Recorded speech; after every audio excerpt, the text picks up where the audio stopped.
नमस्कार। अंतःपुर के कानाफूसी में आप सबों का स्वागत है।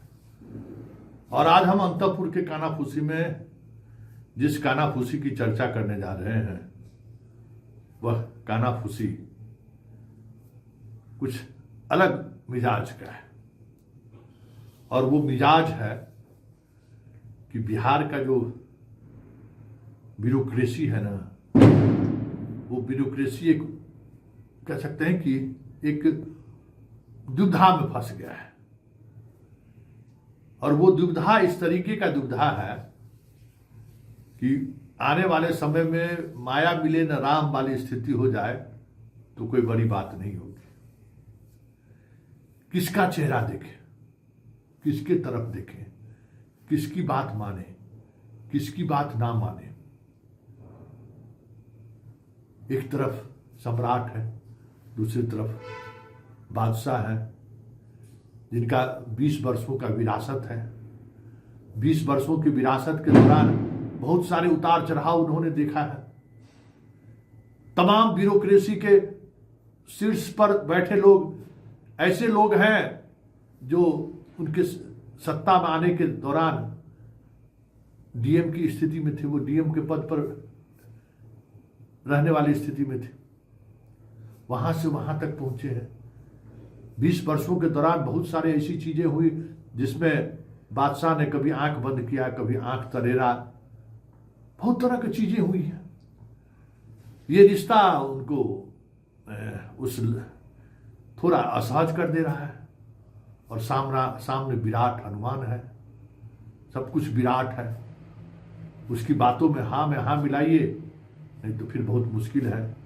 ईडी भी है, सीबीआई भी है, बहुत तरह की चीजें हैं। तो ये सारी चीजें चल रही हैं इन दिनों। यूं कहें तो अभी जोर आजमाइश की स्थिति है, क्योंकि सबके मन स्थिति में ये बात है कि बादशाह अब अंतिम पाली खेल रहे हैं, अंतिम दौर में से गुजर रहे हैं। लेकिन जनता उनके साथ है। जनता आज भी उन पर भरोसा करती है। तो फिर उस भरोसे को बनाए रखने की लॉयल्टी में जो अफसर है वो अलग तरीके से बादशाह को रोजाना तैयार कराकर जनता के बीच ले जा रहे हैं। अभी भी वो सिलसिला जारी है, देख ही रहे हैं। पीएमसीएच पहुंच गए, आज जो है सो फिर पहुंच गए। पूरा सड़क का जाल बिछाया जा रहा है, कौन सा ग्रीन कॉरिडोर होके जाएगा, मतलब हर योजनाओं का को लेकर वो वहां चले जा रहे हैं। चाहे उस विभाग का मंत्री जाए चाहे नहीं जाए, लेकिन अपने पहुंच जा रहे हैं। और जब वो पहुंच रहे हैं तो विभाग के अन्य अधिकारी भी पहुंच ही जा रहे हैं। लेकिन असहजता तो है, लेकिन एक रिलीफ भी है। उस ब्यूरोक्रेसी को एक रिलीफ भी है, क्योंकि हस्तिनापुर ने भले ही एक में पूरी पावर को इन्वेस्ट कर दिया है कि मेरा प्रतिनिधित्व यही करेगा, और उस प्रतिनिधित्व को लेकर एक क्लियरिटी भी है, ब्यूरोक्रेसी में स्पष्टता है कि अरे भाई इन्हीं के प्रति लॉयल रहना है। लेकिन बीजेपी के अंदर संघ, बीजेपी के अंदर वो बीजेपी जो इनके दौर को से अलग की बीजेपी है, वो असहज है। और उनकी असहजता जो है ना, ब्यूरोक्रेसी को थोड़ी राहत दे रही है। इसलिए आने वाले समय में बहुत सारी चीजें आपको देखने को मिलेंगी। वैसे हस्तिनापुर का जो गैंग ऑफ वासेपुर है, उस गैंग ऑफ वासेपुर में भी जो है स और मात का खेल शुरू हो गया है। भाई वहां गैंग जब चलता है ना तो ठीक है, सब उसी गैंग का सदस्य रहता है, लेकिन असहजता सारे सरदारों के बीच रहता है। तो वो असहजता भी ब्यूरोक्रेसी को थोड़ी राहत पहुंचा रहा है। इसलिए आने वाले समय में ये जो प्रयोग है ना, या ये जो संशय बना हुआ है, उस संशय को थोड़ा आपको अलग आयाम में देखने को मिलेगा। तो इस द्वंद्व में माया मिले न राम वाली जो बात है उस बात को गंभीरता से सोचने की जरूरत है, क्योंकि ब्यूरोक्रेसी जो है ना, मौसम वैज्ञानिक है। वो मौसम देखता है कि क्या होने वाला है, किस तरीके से चीज़ें आगे बढ़ रही हैं।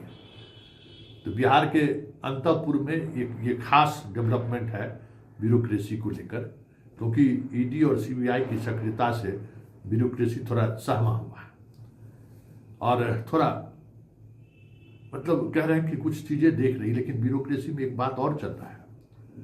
अभी अमेरिका में जो एक स्कैंडल हुआ है लड़की वाला, उस स्कैंडल में जो भारत सरकार के एक मंत्री का नाम आया है, उसमें बिहार का भी एक 2-3 सीनियर ब्यूरोक्रेट हम खबर भी चलाए थे। तो वो कड़ी जो है बिहार से जुड़ने वाला है, वो उसका भी मेल कभी पता चला कि आपको अमेरिका के किसी अखबार में खबर छप गई कि बिहार के भी ब्यूरोक्रेट्स का जो है अमेरिका में जब जाने के बाद उस द्वीप पर ये लोग भी जाते थे रंगरेलियां मनाने के लिए, छोटी छोटी बच्चियों के साथ, क्या कहा जाए, ये सब सारी चीज़ें चर्चाएं हो रही हैं। तो अंतःपुर के बादशाह के आसपास के लोग इन मुद्दों को लेकर भी थोड़ा असहज है, क्योंकि कई तरह की चीज़ें एक साथ चली आई है। ईडी, सीबीआई, क्या कहते हैं, अमेरिकन सेक्स स्कैंडल, और सबका बिहार से कहीं कहीं तार जुड़ रहा है।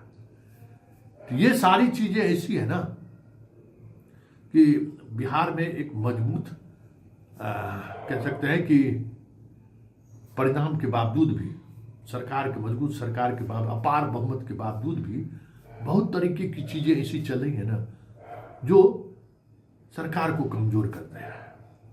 इसलिए आगे बहुत कुछ देखते रहिए, बहुत कुछ और भी देखने को मिलेगा, क्योंकि इस 20 वर्षों में बहुत तरीके का पाप पुण्य हुआ है और अब पाप पुण्य के हिसाब का वक्त आ गया है।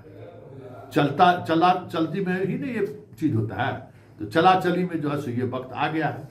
और ये वक्त जिस तरीके से आया है वो कहीं न कहीं पूरे अंतःपुर को असहज किया हुआ है।